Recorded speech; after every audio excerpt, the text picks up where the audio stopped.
No próximo capítulo da novela Terra Nostra, Gomercindo comenta que já esperava a atitude do italiano. No fundo, ele não se surpreende. Bartolo se esforçou, levantou um rancho simples, do jeito que deu. Mas agora o problema é outro. Falta gente da colônia para trabalhar na lavoura. Maria observa tudo com atenção. Ela olha para a construção humilde. Pensa na juventude de Florinda.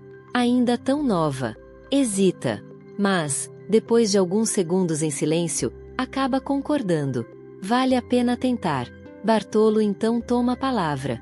Diz com convicção que a terra é de primeira qualidade. Que já há muitos patrícios trabalhando ali. Um homem pergunta, curioso, se já existe uva plantada no local. Bartolo sorri.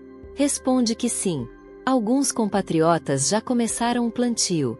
E ele mesmo pretende plantar também. Empolgado, garante que os cachos dão lindamente. Que aquela terra é abençoada. O entusiasmo logo dá lugar à surpresa. Um dos homens pergunta quanto custou a colônia. Bartolo responde, sem rodeios. 2 contos de réis. O espanto é imediato.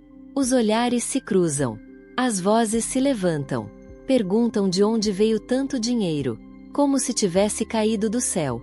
É então que Angélica se adianta. Com firmeza, declara que decidiu rasgar todos os contratos assinados com seu falecido sogro. Não quer mais ver ninguém pensando em ir embora dali. Um dos homens pergunta, desconfiado. E em troca de quê? Angélica não se esquiva. Diz que será em troca da aceitação de um novo acordo. O homem reage na hora, tenso. Pergunta qual é esse acordo. E se a patroa pretende explorá-los de outra forma. Angélica respira fundo. E afirma, com clareza: eu não quero mais empregados nesta fazenda. O choque é geral. O homem ironiza. Pergunta se ela quer escravos, como os negros. Angélica nega imediatamente. Explica que quer sócios na colheita. Meeiros. Gomercindo se espanta. Perde a paciência. Diz que a filha só pode ter enlouquecido. Augusto intervém. Com calma. Diz que não falaria assim. Admite que também foi surpreendido pelas ideias de Angélica. Mas reconhece que há racionalidade no que ela está fazendo. Gomercindo rebate. Questiona onde está a lógica em oferecer sociedade aos italianos. Augusto responde firme. Pergunta se ele prefere deixar o café apodrecer no pé. Afirma que Angélica não quer isso. Gomercindo suspira. Diz que ele também não quer.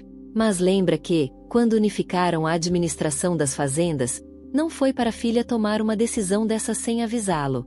Augusto acredita que tudo não passa de uma surpresa. Uma tentativa de agradar o pai. Angélica então define os termos. A colheita será meio a meio. Mas deixa uma exigência clara. Não quer ver um único grão de café esquecido no pé. Nem jogado no chão, misturado à sujeira. Exige que as ruas dos cafezais estejam limpas. Muito limpas. Para que não haja prejuízo algum. Satisfeita, manda que todos se organizem. Que cuidem disso imediatamente. Jovenal entrega os contratos antigos. Angélica agradece. Um dos homens ainda pergunta se os pagamentos continuam. Ela responde que não há mais pagamento fixo. Agora, eles são sócios. O dinheiro só virá depois da venda do café. O homem quer garantia. Pergunta se tudo isso estará por escrito. Angélica afirma que sim. Que mandará fazer novos contratos. Em seguida, sem hesitar, rasga os papéis antigos. Um a um. Enquanto os homens aplaudem. Reconhecendo a coragem da atitude. Gomercindo perde a paciência. Diz, sem rodeios, que a filha só pode estar ficando maluca. Onde já se viu entregar metade da safra nas mãos daqueles italianos? Angélica o encara. Calma, firme. Responde que já pensa nisso há algum tempo. Que a decisão está tomada. E que será assim. O pai rebate na hora. Afirma que isso pode acontecer nas fazendas dela. Não nas dele. E dispara. Ácido. Você já fez as contas? Já imaginou a fortuna que vai entregar? Angélica não recua. Explica, passo a passo. Diz que não será tanta fortuna assim. Pede que o pai faça as contas com atenção. Ela ficará com metade do resultado da colheita. sem gastar um tostão com os italianos, sem correr atrás de dinheiro para pagar salários. E acrescenta algo que pesa no ar: a parte dele será dividida entre todas as famílias que trabalham ali. Não ficará concentrada nas mãos de uma única pessoa. Augusto intervém. Olha para Gomercindo e pergunta, ponderado, se aquilo não é razoável. Gomercindo hesita. Admite que não sabe. Angélica aproveita a brecha. Reforça que praticamente não terá grandes despesas de custeio. Pede, mais uma vez, que o pai pense nisso com calma. Mas ele insiste. Metade ainda é muito. Ela responde, firme. Não será muito se a colheita for bem feita. Sem café esquecido no pé. Como sempre acontece. E completa, segura. Se não houver perdas, melhor ainda.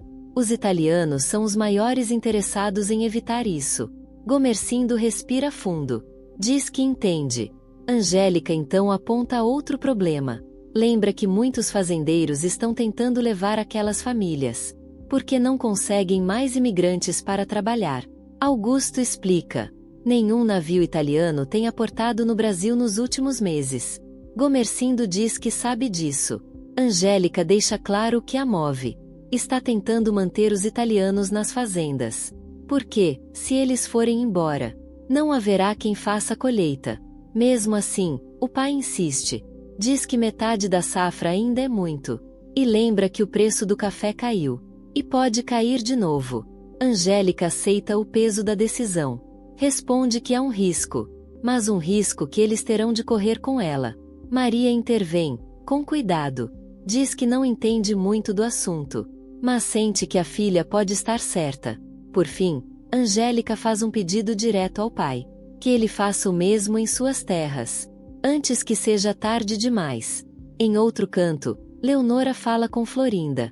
Diz que a moça tem uma boa mão para cozinhar. Florinda responde que vai se esforçar. Leonora concorda. Mas pede, pelo amor de Deus, que a filha não se esqueça de uma coisa. Florinda diz, insegura, que ela pode falar. Leonora não perde tempo. Enfatiza a importância do respeito. Diz que Dona Maria do Socorro é uma boa patroa, mas não gosta de atrevimento. Florinda afirma que entende. Leonora então faz outro alerta.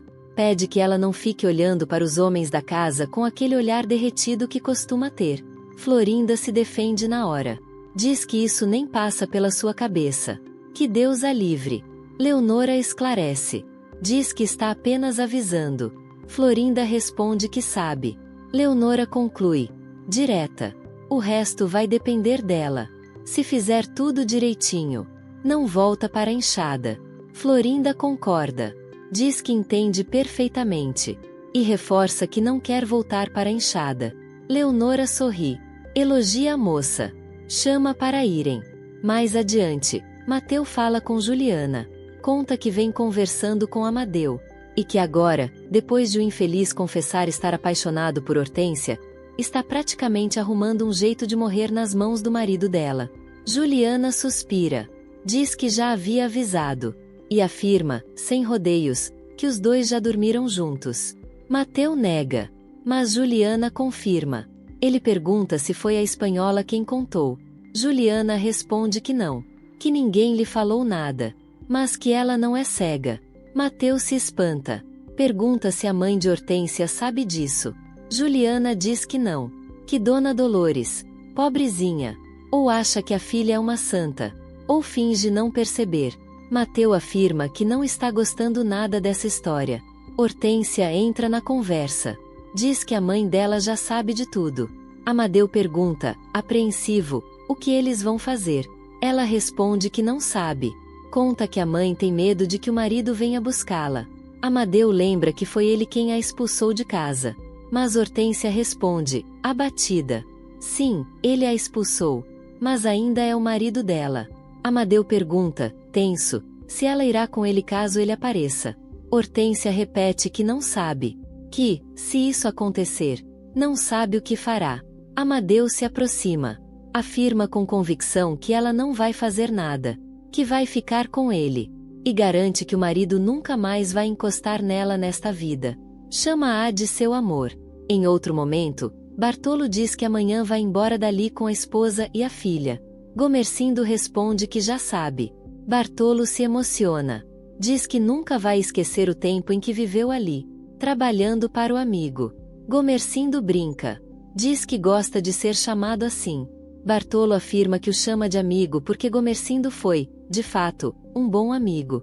Assim como Dona Maria do Socorro foi uma boa amiga para sua mulher.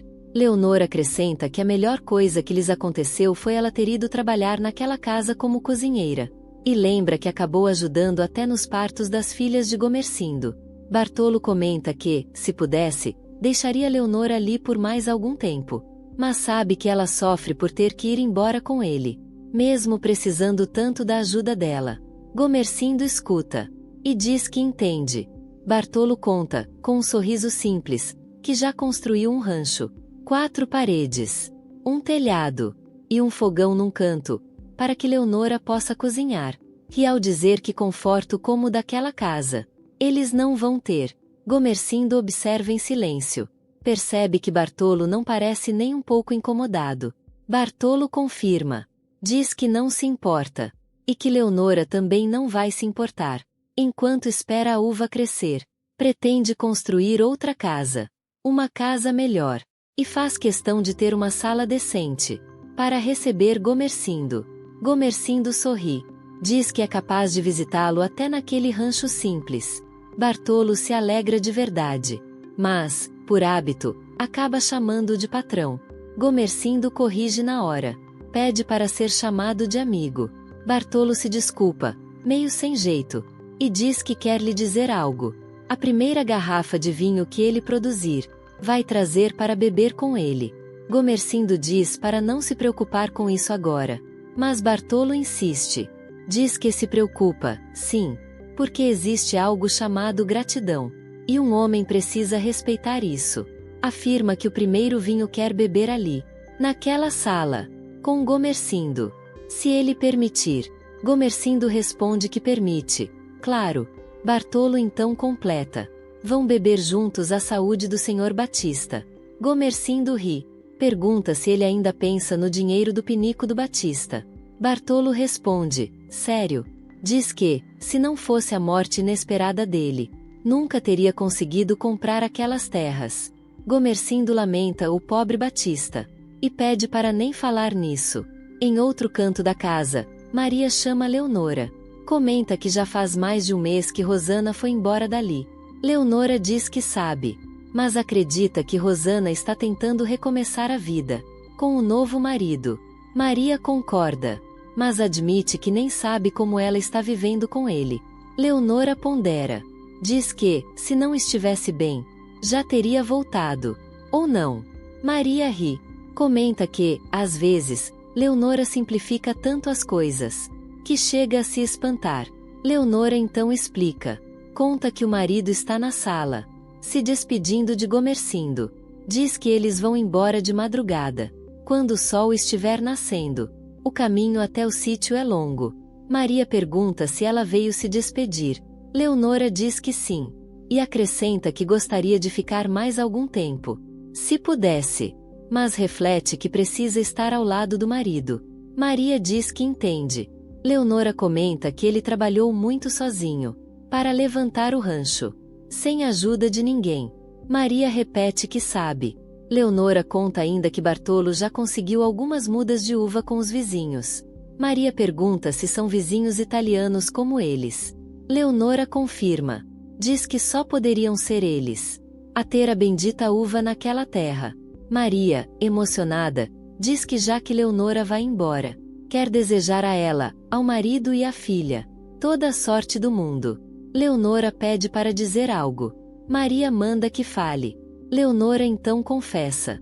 Explica que não veio feliz para aquela casa quando foi chamada para cozinhar, porque, no fundo, tudo o que ela queria era estar no cafezal, ao lado do marido.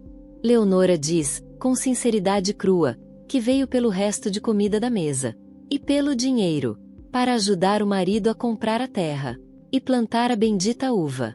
Maria repete, com ternura, a bendita uva. Leonora confirma com um leve sorriso, e diz que, agora que está indo embora, quer dizer mais uma coisa. Maria pede que ela fale. Leonora se emociona. Afirma que nunca vai se esquecer de Dona Maria do Socorro, que nunca se sentiu como uma escrava, nem apenas como uma empregada naquela casa. Maria tenta interromper. Diz que ela não precisa dizer isso. Mas Leonora responde, com a voz embargada. É justamente por isso que é tão difícil ir embora daqui. Ela respira fundo. E faz um pedido simples. Pergunta se pode lhe dar um abraço. Maria não contém a emoção.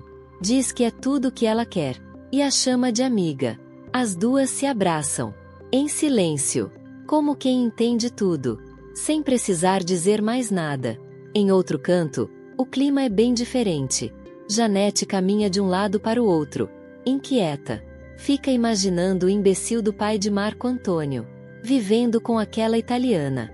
E pergunta se o filho já pensou nisso. Marco Antônio estranha. Pergunta no quê? Janete responde, ácida. Na idade do seu pai. O filho rebate. Diz que, pelo contrário, o pai até parece ter rejuvenescido ultimamente. Janete duvida. E muito. Marco Antônio insiste. Afirma que, pelo que sabe, o pai está muito mais feliz agora do que quando vivia ali com ela. Janete não aceita. Pergunta se ele realmente acredita que o pai pode ser feliz, vivendo com uma italiana que tem idade para ser filha dele. Marco Antônio responde seco. Diz que ela não é filha dele. E lembra que essa história já dura mais de um mês. Que o pai não voltou para casa com as malas. Janete se exalta. Diz que, se ele voltar, ela joga as malas dele na rua. Marco Antônio a encara. Pergunta, direto, do que ela está reclamando afinal. Janete responde que não está reclamando de nada. Apenas afirma, com veneno, que Paola ainda vai dar um belo pontapé no traseiro do pai dele. E jogá-lo na rua. Ainda mais agora que está toda feliz, com a fábrica de macarrão funcionando. Marco Antônio tenta contemporizar. Diz que a fábrica está dando dinheiro. Janete retruca na hora. Pergunta que dinheiro é esse. E afirma que, sem o pai dele, aquilo vai falir mais rápido do que ele imagina. Marco Antônio defende Paola. Diz que ela é uma mulher trabalhadora. E que a mãe não deveria subestimá-la. Janete insiste. Diz que Paola é uma aproveitadora, que vai acabar com a vida do pai dele. E pede que o filho anote isso. Porque, segundo ela, ainda vai acontecer. Em outro lugar, Anacleto não esconde a irritação. Diz que não está entendendo porque Inês não quer ir visitar a filha deles na capital. Insiste. Quer saber o motivo. Inês responde, seca. Não quer ir. E pronto. Ele pede uma explicação. Ela acaba dizendo a verdade do jeito dela. Que toda vez que vão até lá, ele acaba brigando com a filha. Anacleto nega.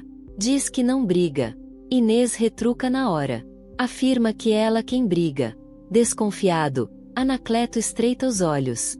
Pergunta o que Inês está escondendo da filha. Ela garante que não está escondendo nada. Mas ele insiste. Lembra que há 2 semanas quer ir à capital. E que ela vem segurando a viagem. Inês responde, impaciente. Diz que ninguém está impedindo nada. Que, se ele quiser ir, pode ir sozinho. Anacleto suspira. Diz que não queria ir sem ela. Inês então cede. Mas do jeito dela. Diz que vai. Só quando ela quiser. Ele volta a perguntar. O que ela está escondendo? Inês suspira fundo. Repete que não está escondendo nada. E encerra a conversa. Diz que quer dormir. Que está morrendo de sono. Fica sozinha. Anacleto permanece ali, pensativo. E conclui, em silêncio, que há alguma coisa errada nessa história.